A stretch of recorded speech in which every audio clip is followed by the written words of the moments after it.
Boa noite, Shavua Tov, uma boa semana para todos. Shabbat Shalom, Mashiach Now, redenção completa, verdadeira, para o mundo inteiro, já agora. A pergunta da semana é, adianta decorar? Aqui no sentido de ser uma coisa automática, instantânea, sem estar impregnado, sem estar embrenhado, sem ser verdadeiro, sem se tornar um conhecimento e também a crença, a fé, a confiança completa. Uma coisa superficial. Adianta? Não, não adianta. A gente está no projeto Likkutei Sichot, esse é o volume 21, e é a Sirá que fala de Purim. A gente está chamando de Purim agora. Então a gente vai ver que a resposta é: não adianta decorar, precisa estar impregnado, precisa ter fé, confiança, desde criança, como a gente vai ver, que vai ter um futuro bom e sem medo. Está baseado em 3 psukim, porque Mordecai teve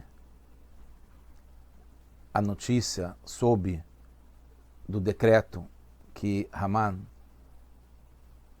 o maldito, tinha acabado de conseguir a assinatura do seu decreto que ia exterminar num dia só homens, mulheres e crianças do povo inteiro judeu. E Mordecai saiu e encontrou 3 crianças elas estavam vindo da escola, e pediu para elas falarem o que tinham estudado. Cada criança falou um passuca. Ele pediu para as crianças, como é costume no Tanar, falarem o passuca que eles tinham estudado. A primeira falou baseado no provérbio, no livro de provérbios do rei Salomão, Atran Parpitom, que a gente fala esses 3 versos no final das rezas todos os dias. Não temas o terror, né, um medo muito grande, súbito, repentino, nem a destruição dos ímpios quando chegar, que vai chegar. Não tenha medo. Depois, Passuco de Ishaiau, no capítulo 8, que fala que eles conspiram um plano, mas será malogrado, não vai acontecer. Eles conspiram uma trama, né, costurada, mas não vai se materializar, pois Deus está conosco. Kimanukel. Depois tem um verso de Ishaiau mais para frente, no Memvav, no capítulo 46, que até a velhice Hashem vai estar com a gente, até a nossa senilidade, né, ou a sabedoria com o passar do tempo, ele vai nos sustentar, porque ele que nos fez, ele nos conduzirá, ele vai nos sustentar e vai nos libertar. Então foi isso que aconteceu para cada uma das 3 crianças. E aí, quando Mordecai ouviu isso, ele sorriu, se alegrou muito. Em compensação, pelo contrário, Haman ficou com muita raiva e perguntou: por que você está tão alegre de ouvir esses versos dessas crianças? E aí ele ficou com muita raiva e falou: eu colocarei minhas mãos primeiro nessas crianças. Qual a questão que está acontecendo aqui? Em princípio, poderia-se imaginar que as palavras das crianças que levaram ao Mordecai sorrir e ficar confiante é porque foi como se fosse uma profecia. Como tem vários lugares no Talmud, né? Aqui o Rebbe traz vários exemplos. Aqui a gente está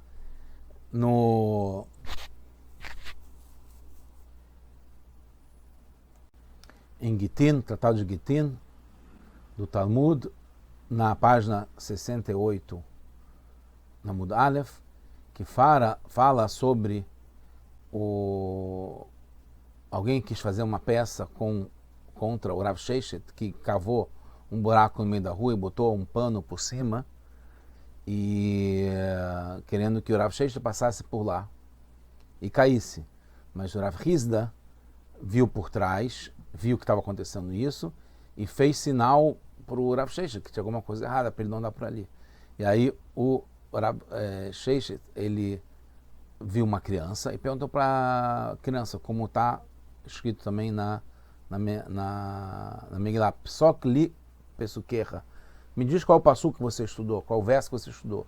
Amalei, a criança falou, você vai ou para a direita ou para a esquerda. Então, o Rav Sheshet, que era cego, ele não podia ver para que lado ir, para a direita ou para a esquerda, perguntou para o servo dele o que ele estava vendo, e aí ele viu, estou vendo que ali tem uma esteira no chão, cobrindo o chão. Aí então o Rav Sheshet foi para o outro lado e não caiu. Então você vê, isso é um dos exemplos, tem vários no Talmud, em vários lugares, como é comum, não tem por que se espantar e suspeitar do Mordecai estar perguntando e se baseando no que ele vai fazer com relação aos versos que as crianças estão falando, que falaram. Mas a pergunta é o seguinte, se esse é o principal motivo dessa história, falar uma profecia das crianças, porque é importante tantos detalhes, né, que elas estavam vindo da escola, que eram 3 crianças, que falaram 3 versos. O que isso está querendo nos contar? Por que tantos detalhes e não foi de outro jeito? Né? Por exemplo, teve outros detalhes da história que foram omitidos, não foram contados. Né? Que ele encontrou com as crianças sem ter procurado pelas crianças, mais de uma criança falou o verso significativo, podia ser uma criança só que falou uma coisa boa, e todas elas falaram com boas notícias, que indica ainda mais a profecia, né? Que não foi por acaso tudo isso. Tudo isso é importante. Detalhes são precisos e meticulosos na Torá. Então a gente vê aqui que não foi só uma questão de profecia. Tem muita coisa com esses detalhes todos que quer nos ensinar como a gente deve fazer hoje no nosso dia a dia.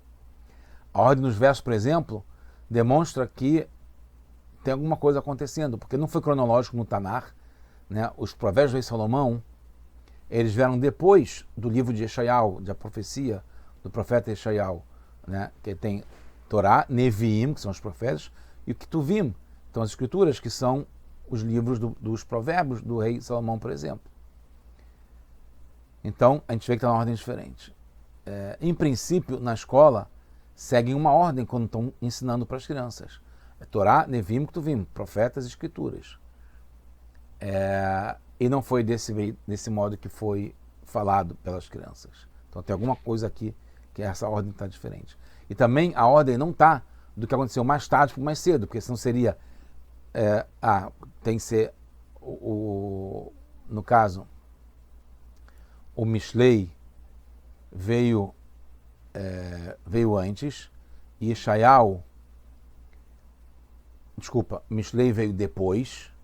Então seria primeiro o mais tarde, que é Mishlei, os provérbios do rei Salomão, depois Yeshayahu, que veio antes, mas aí está estranho, porque tem primeiro o Yeshayahu que vem depois, que vem antes para que vem depois. Então não estaria na ordem do mais tarde para o mais cedo, porque no meio tem um capítulo do profeta Isaías, Yeshayahu, que foi mais cedo. Então tá, mais tarde, mais cedo, mais tarde. Então não segue uma ordem também. Outra coisa, a primeira criança falou logo seu verso, sem introdução. A segunda conta que ele leu na escola, etc, etc, sendo que eu estudou outras coisas, mas nesse verso foi o que ele terminou. Então tem um enredozinho. O primeiro só estudou esse, não tema, não tenha medo. Mordecai também viu uma profecia, que era uma profecia, alguma coisa boa que ia acontecer, mas porque ele fala, não na profecia, ele fala que ele ouviu boas notícias, e não a profecia que é boa, etc. Porque tantos detalhes e com coisas diferentes, difíceis de entender.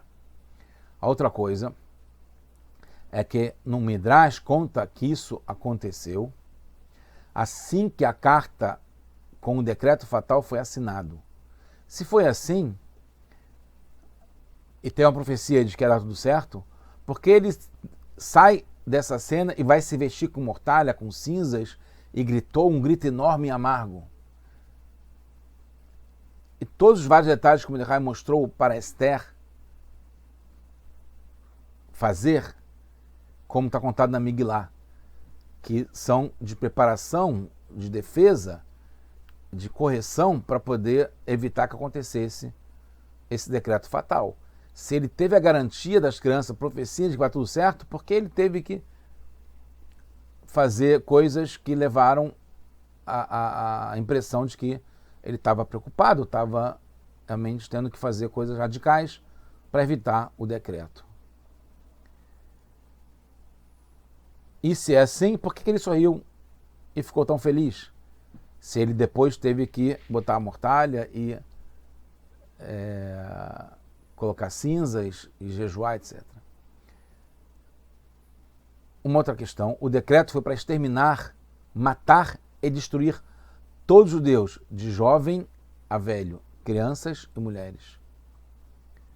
Na Megilá fala que a causa para ter esse decreto foi que Mordecai não quis se ajoelhar e se prostrar para o Amã. Foi o único.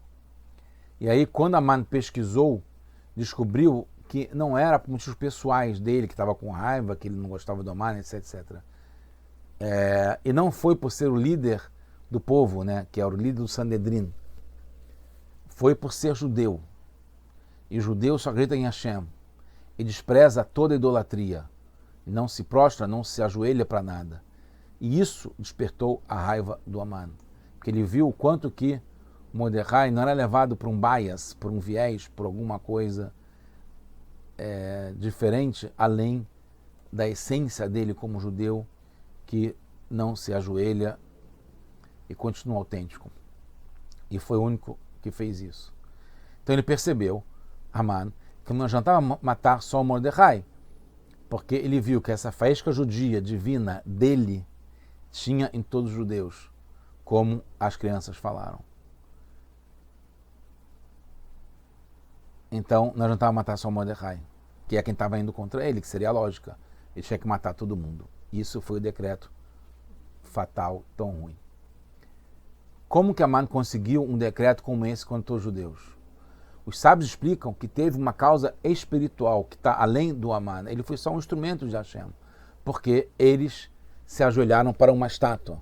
Mesmo sem ser de verdade, eles não queriam, não estavam no coração fazendo isso. Era só para não morrer. Mas isso era o contrário do judaísmo. E feriu na essência da relação com Hashem. Porque a relação de a gente com Hashem que a base do judaísmo é a gente não fazer nada contra ele, mesmo que seja de mentirinha. Quando feriu essa relação básica na essência, nossa relação com Hashem, então toda nossa existência, que é dependente da ligação, ficou passível de ser acabada, de não existir mais. E essa era a preocupação do Mordecai. Ele sabia os motivos que estavam levando ao que estava acontecendo, a esse decreto. Então ele queria saber até que ponto a fé estava oculta, mas estava lá. Ele não estava impedindo de fazer esses erros. Essa que era a questão, porque ela estava oculta.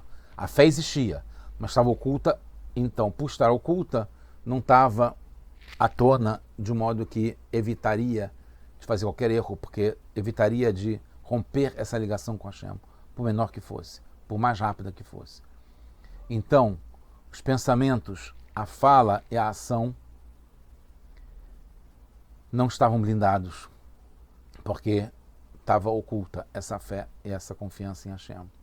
Se estivessem blindados, se tivesse essa fé manifestada, revelada, então os pensamentos, a fala e a ação, as vestimentas da alma estariam blindadas, não estariam deixando entrar essa parte tóxica do mundo, essa parte negativa e a falta de fé.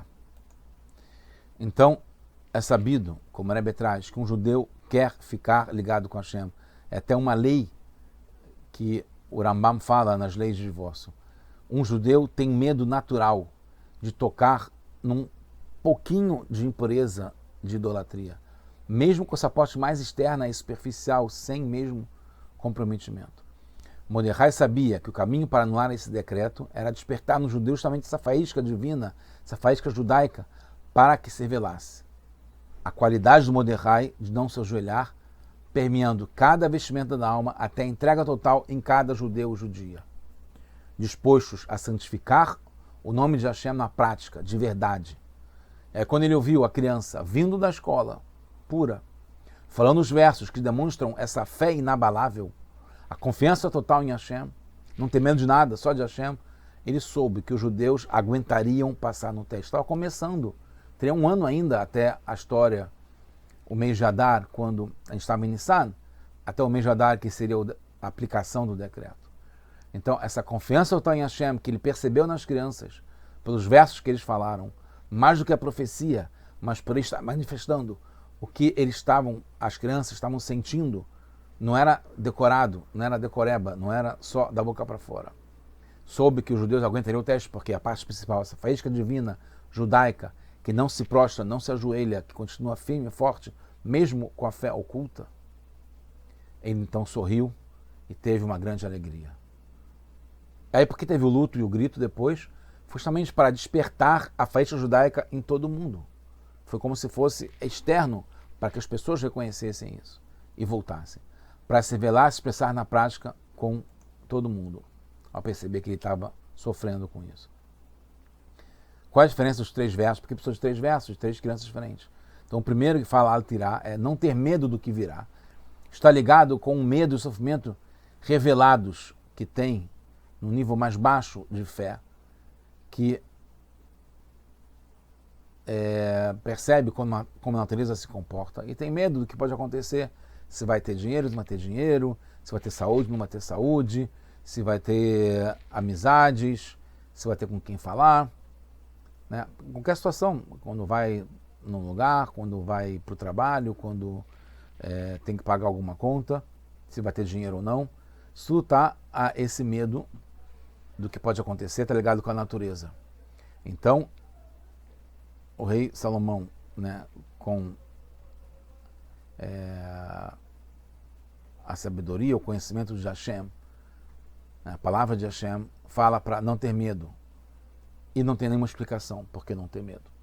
Só simplesmente. É a parte mais básica da criança, que fala para ter fé e confiança e não ter medo nas coisas que acontecem no dia a dia. No verso que tiveram uma ideia, que conspiraram, mas não a se cumprir, não é sobre um sofrimento visível.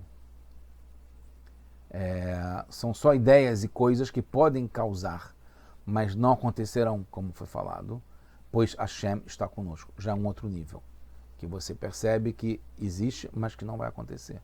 Não tem mais tanto medo. No verso sobre aguentar firme, não faz menção a problemas nem reveladamente, nem de forma oculta, como a gente falou no primeiro verso. A velhice, né, essa senilidade que vem depois da velhice, são processos naturais, como Hashem criou o mundo.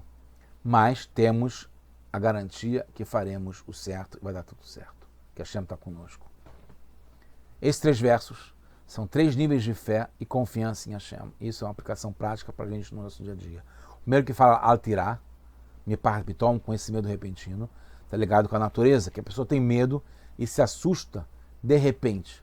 Mas um judeu que acredita em Deus, todo judeu acredita em Deus, não tem esse problema, porque tudo que Hashem faz é para o bem. O outro, que fala o Pasuk de que eles conspiram, conspirações e querem ir contra a gente, não só não tem essa desconfiança, a gente confia em Hashem, como tem certeza que o problema nem vai acontecer, porque Hashem está conosco. Depois, no nível mais elevado, que até a velhice, etc., as forças da natureza não têm poder nenhum sobre nós. Fazemos, faremos e vamos continuar. Hashem está fazendo, Hashem vai continuar fazendo, Hashem vai continuar com a gente. A primeira criança está ligada ao começo da sua educação e é o básico, não ter medo do que acontece. A segunda criança já estudou mais. Ela fala que ela estudou naquele dia e tal, e fala qual é o último verso. e ela pode entender com o seu racional que a criança chega a conclusões que Hashem está conosco. Ser a criança já mais envolvida, ela entende que estamos acima disso e temos a confiança para mudar o mundo. Quando Mordecai, então, ele ouviu esses versos das crianças que estavam voltando da escola, quer dizer que não era somente dentro da escola, onde eles estavam imersos, estavam protegidos, etc. e tal. Essa fé e confiança, mesmo quando vão para casa, continua. Ele ficou muito feliz. Viu que estava impregnado, que não era só decoreba, que não era só da boca para fora, não era só superficial. Estava realmente envolvendo a criança. A faísca divina e judaica estava completa. Por isso que ele falou que o motivo são as boas notícias, não é profecia. É porque boas notícias de que isso realmente continua. Ele percebeu o quanto continua. A profecia é uma consequência, o futuro é uma consequência. Se tem a base, se a coisa está bem formatada, bem estruturada, bem enraizada na criança, principalmente, vai dar certo. E por isso que Haman ficou com raiva, porque ele viu que continuariam a não se ajoelhar para ele. Todo mundo, não era só Mordecai. E aí que está explicado que o povo cumpriu em Purim o que começou em Matan Torá. Só que Matan Torá foi com pressão, com a cabeça, com a montanha por cima da cabeça, até que eles falaram, vamos fazer e vamos entender. Aqui em Purim foi de livre e espontânea vontade, essa entrega total. E também tem a relação que, nos dois casos, em Purim e Matan Torá, foram as crianças que foram os nossos fiadores, que garantiram que isso ia dar certo, ia para frente e a gente ia continuar. Então, terminando a orientação prática, para todas as gerações, em particular, o Rebbe fala especialmente para a nossa geração. Nossa geração é da iminência da chegada do Mashiach.